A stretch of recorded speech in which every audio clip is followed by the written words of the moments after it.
ஹாய்ஸ், இதான் உளுந்த சோறு. ஓகேவா? உளுந்த சோறு எப்படி பண்ணும் பொங்கன்னா, உளுந்து போட்டு அதுக்கு வெள்ளைக்கூடு வெந்தயம் போட்டு நல்லா அவிய விடணும். ஓகேவா? நான் 6 விசில் விடுவேன். விட்டுட்டு அதுக்கு பிறகு தான் அரிசி போடணும். இது 3 கப்பு இந்த உளுந்து அதுக்கு 9 கப்பு அரிசி போடணும். ஓகேவா? அப்போ தான் கரெக்டாக இருக்கும்.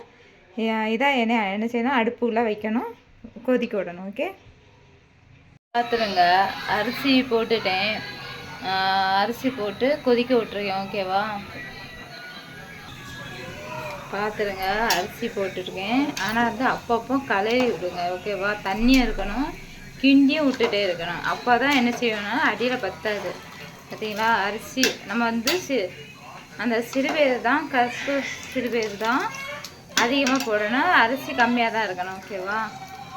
பார்த்தீங்களா? நல்லா கிண்டி விடுங்க, நல்லா இருக்கும். ஓகேவா?